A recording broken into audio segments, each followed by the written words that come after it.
Hello everyone, welcome to channel learn with ease. आज का topic है कैश फ्लो स्टेटमेंट और हम सॉल्व करेंगे question number 48 chapter 4 TS Grewal की बुक से class 12 accounts. Online sessions, online classes के लिए आप मुझे स्क्रीन पर दिए गए नंबर पर व्हाट्सएप कर सकते हो अपना नाम और क्लास।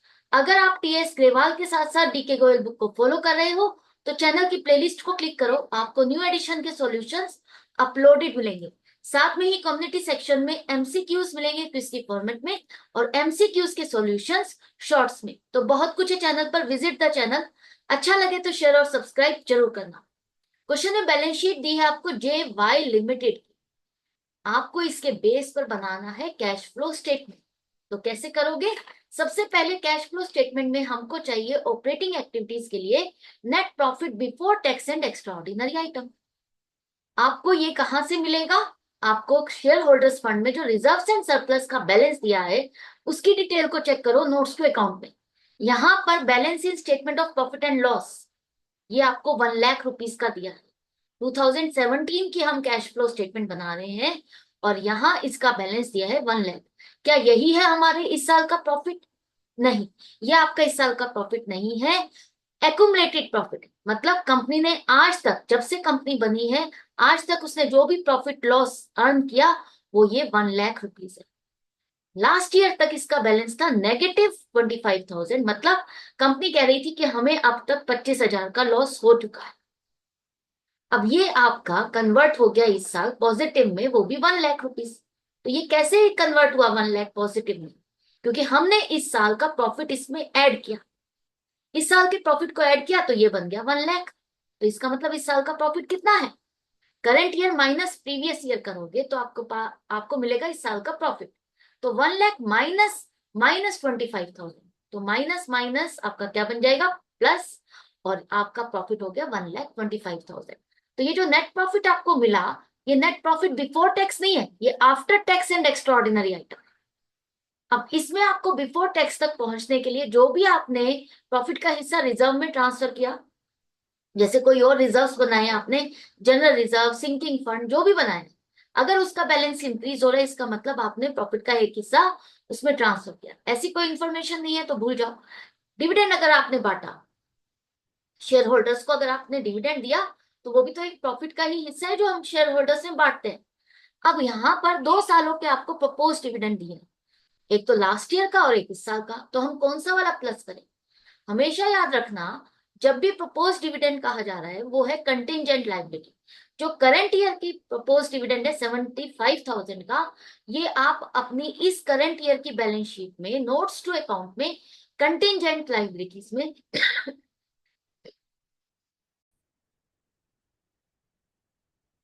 तो करंट ईयर का प्रपोज डिविडेंड आपने कंटिंजेंट लायबिलिटीज में शो किया है, जो कि डिपेंड करता है नेक्स्ट ईयर के प्रॉफिट पर। अगर नेक्स्ट ईयर प्रॉफिट होगा तो आप वो शेयर होल्डर्स को बांटोगे 75,000।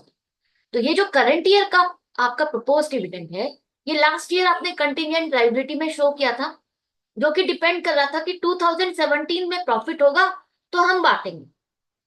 अब देखो ये प्रॉफिट तो आपको हुआ है, प्रॉफिट हुआ तो इसका मतलब आपने ये डिविडेंड भी बांटा है। तो डिविडेंड आपने 50,000 रुपीज का जो लास्ट ईयर का आपने दिया वही हम प्लस करेंगे 50,000। इसके बाद टैक्स का भी कोई प्रोविजन किया है हमने अपने प्रॉफिट में से, एक टैक्स एस्टिमेटेड टैक्स का प्रोविजन किया। वो कौन सा लें, प्रीवियस ईयर या करंट ईयर? करंट ईयर के टैक्स के प्रोविजन को आप प्लस करोगे क्योंकि इस साल के प्रॉफिट में से आपने इस साल के टैक्स के प्रोविजन को माइनस किया। तो वो एस्टिमेटेड टैक्स प्रॉफिट का ये एक हिस्सा था जो कि आपने माइनस किया, तो प्लस कर दो। तो अब आपके पास आ गया net profit before tax. Extra ordinary item की भी कोई इंफॉर्मेशन नहीं। एक्स्ट्रा ऑर्डिनरी आइटम में आपकी एबनॉर्मल इनकम या लॉसेस आते हैं जो आपको रेगुलर बिजनेस में नहीं होते। तो वैसी कोई इंफॉर्मेशन नहीं है तो भूल जाओ।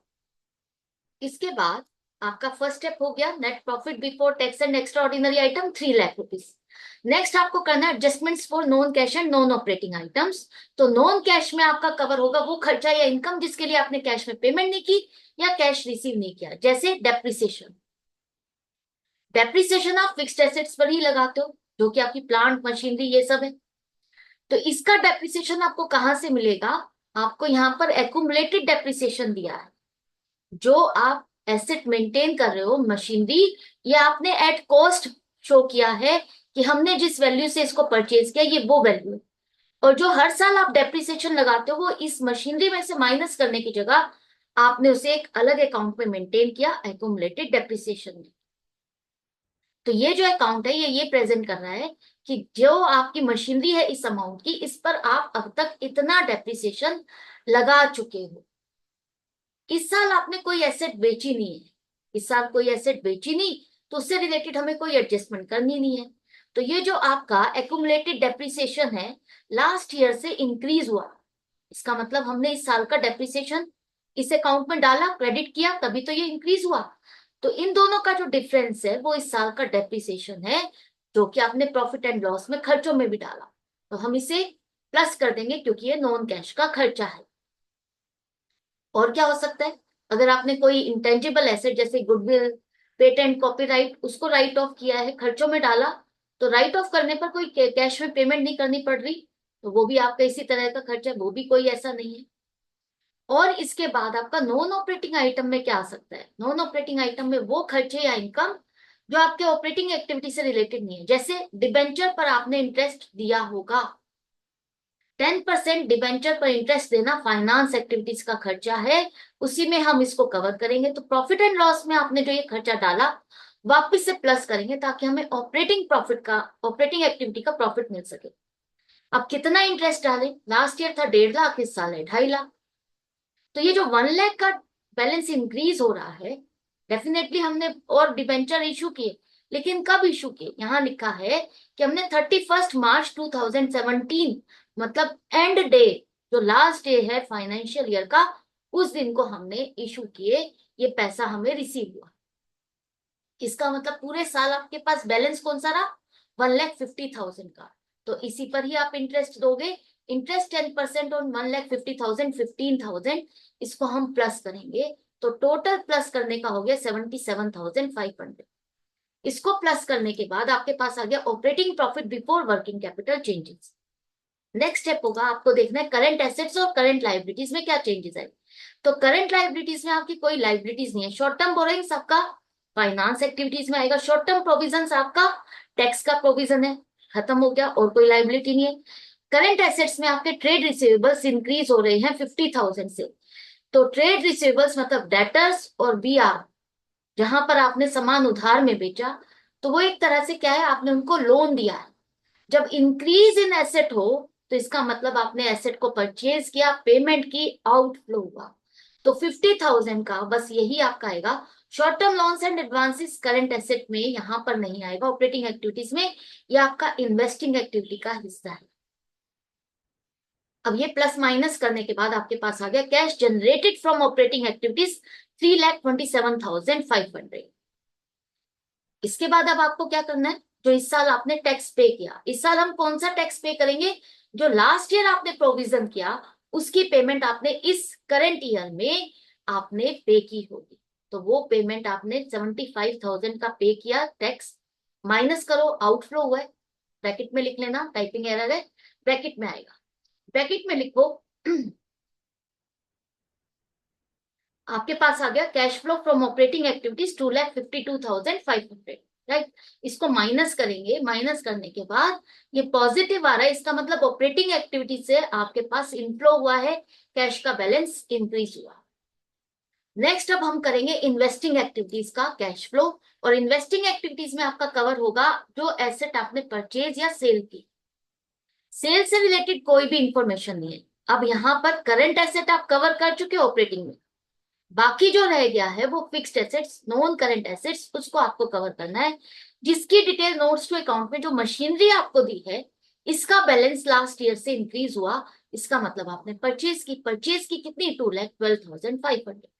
7,37,500 माइनस 5,25,000 करोगे तो आपको परचेज की वैल्यू मिल जाएगी, अकाउंट बनाने की जरूरत नहीं है। नेक्स्ट यहाँ पर देखो, आपने short term loans and advances दिए, किसी को लोन या एडवांस देना एक तरह से इन्वेस्टमेंट है जिस पर आपको इंटरेस्ट मिल भी सकता है, ठीक है। तो ये भी आपका 1 लाख से इंक्रीज हो गया, तो आपने क्या किया, किसी को लोन या एडवांस दिया तो आउटफ्लो हुआ ना, आउटफ्लो हुआ 1 लाख का, तो टोटल आउटफ्लो हो गया 3,12,500। तो cash used in investing activities हो गया 3,12,500। नेगेटिव इसलिए ब्रैकेट में लिखोगे। इसके बाद फाइनेंस एक्टिविटीज में आपका क्या कवर होगा? फाइनेंस एक्टिविटीज में आप देखोगे कि फंड्स आपने कहां से अरेंज किए, तो शेयर कैपिटल तो आपकी सेम है। इसके बाद लॉन्ग टर्म बोरोइंग्स आपके 1 लाख से इंक्रीज हो रहे हैं। लॉन्ग टर्म बोरोइंग्स में आपके 10% डिबेंचर्स है, तो इसका मतलब हमने 10% डिबेंचर्स और इश्यू किए 1 लाख के, ये पैसा हमको मिला, इनफ्लो हुआ। इसके बाद और क्या है आपका? शॉर्ट टर्म बोरोइंग्स में ये भी आपका बैंक ओवरड्राफ्ट आपका इंक्रीज हो रहा है 50,000 से, इसका मतलब ये भी आपने लोन लिया, 50,000 का इनफ्लो हुआ, तो 1,50,000 का तो इनफ्लो हो गया। इसी तरह से हमने कुछ खर्चे किए, डिबेंचर्स पर इंटरेस्ट दिया 10%, 1,50,000 पर 10% 15,000, और जो आपने डिविडेंड दिया 50,000 का लास्ट ईयर का प्रोपोज डिविडेंड जो इस साल दिया, ये आपका फाइनेंस एक्टिविटीज में कवर होगा, तो हम प्लस करेंगे, सॉरी माइनस करेंगे, यहाँ पर ये खर्चा यहाँ पर दिखाएंगे कि ये खर्चा फाइनेंस एक्टिविटीज का है, तो टोटल आउटफ्लो हो गया 65,000। तो प्लस माइनस करने के बाद आपका आ गया cash flow from financing activities 85,000।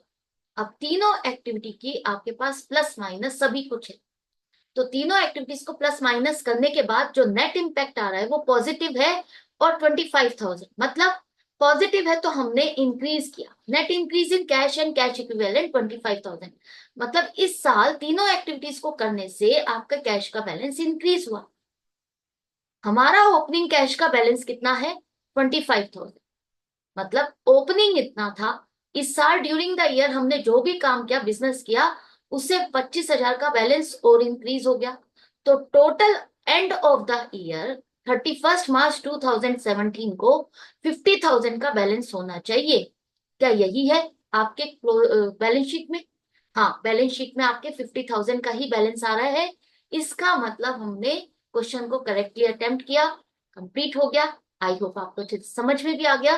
तो इसी तरह से कनेक्टेड रहो, सीखते रहो, समझते रहो। मिलते हैं नेक्स्ट वीडियो में नेक्स्ट क्वेश्चन के साथ। Good bye and take care.